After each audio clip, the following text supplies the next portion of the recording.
Hi, this is me Hepsi. Welcome to my channel Hepsi's Lifestyle. Hi all இன்றைக்கான Sunday special என்னென்னு பார்த்தீங்கன்னா chicken biryani. அதுக்கு தேவையான வெங்காயம், தக்காளி, பச்சை மிளகாய், ஹோல் ஸ்பைசஸ், சிக்கனை கழுவி மஞ்சத்தூள் போட்டு எடுத்து வச்சுக்கோங்க.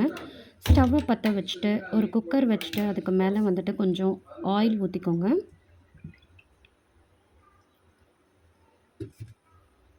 அண்ட் தேவையான அளவுக்கு கீயும் போட்டுக்கோங்க.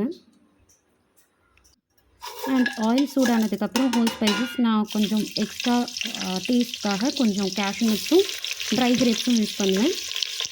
அதுக்கப்புறம் பெரிய வெங்காயம் 3 வந்துட்டு 3 பெரிய வெங்காயம் நீல வாக்கில் கட் பண்ணியிருக்கிறதையும் போட்டு ஆட் பண்ணிவிட்டு நல்லா சாட்டே பண்ணிக்கோங்க. பச்சை மிளகாயும் சேர்த்து ஆட் பண்ணி நல்லா வதக்கிக்கோங்க.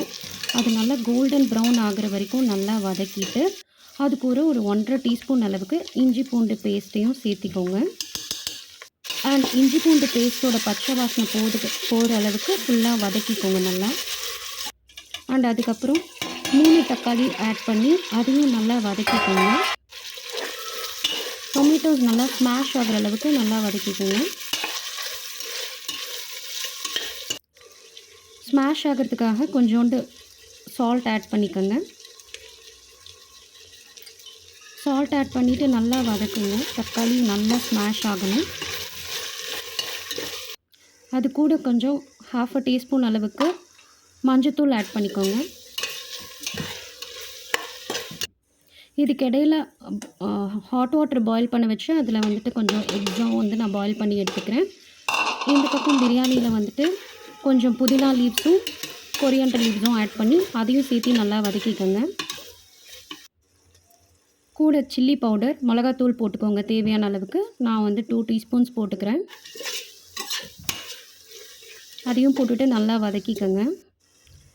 அண்ட் கூட வந்துட்டு கொஞ்சோண்டு கரம் மசாலாவும் ஆட் பண்ணிக்கோங்க. அதையும் ஆட் பண்ணிவிட்டு நல்லா வதக்கிங்க. இதுக்கு இடையில் நான் 1 டீஸ்பூன் அளவுக்கு கர்டும் அதில் ஆட் பண்ணி நல்லா மிக்ஸ் பண்ணிக்கிறேன். நல்லா வதக்குங்க.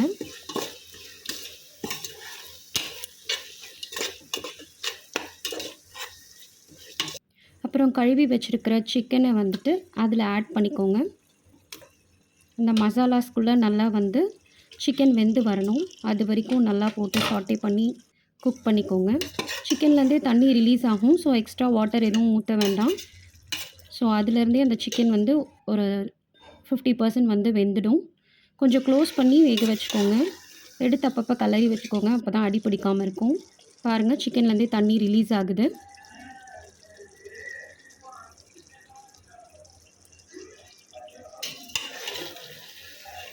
அடிக்கடி எடுத்து ஒரு 5 மினிட்ஸ்க்கு ஒன்ஸ் நீங்கள் கலரி விட்டுட்டு தேவையான அளவுக்கு வாட்டர் ஆட் பண்ணிக்கோங்க. நான் 1 டம்ளர் பாஸ்மதி ரைஸ்க்கு 1 டம்ளர் வாட்டர் யூஸ் பண்ணிக்கிறேன்.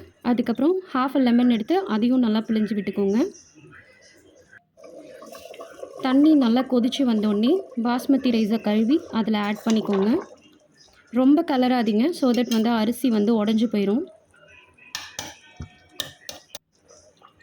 அரிசி எல்லாத்தையும் போட்டுட்டு ஒரு வாட்டி கலரிட்டு குக்கரை க்ளோஸ் பண்ணி ஒரு விசில் அளவுக்கு விட்டு எடுத்துக்கோங்க.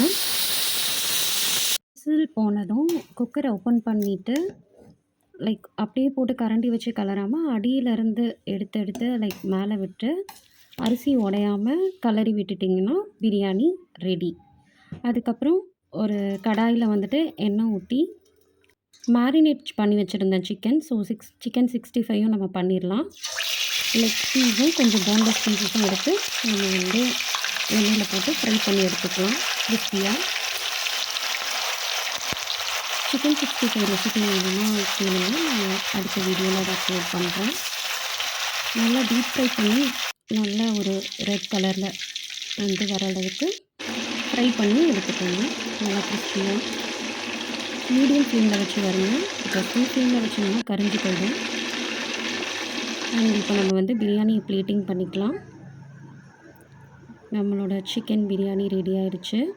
அண்ட் அது கூட பாயில்டு எக்கும் நான் பண்ணியிருந்தேன். அண்ட் ஆப்வியஸ்லி சிக்கன் பிரியாணினாக்கா நம்ம வீட்டில் எல்லார் வீட்லேயுமே ஆனியன் ரைத்தாவும் பண்ணுவோம். ஸோ கத்திரிக்காய் பண்ணல நான் இன்றைக்கி. டைம் இல்லாதனால. ஸோ இதான் என்னோட பிரியாணி. அண்ட் அட் லாஸ்ட் நம்ம டெசர்ட்ஸ்க்காக வெண்ணிலா ஐஸ்கிரீமோட முடிக்கலாம். Thank you so much for வாட்சிங் மை வீடியோ.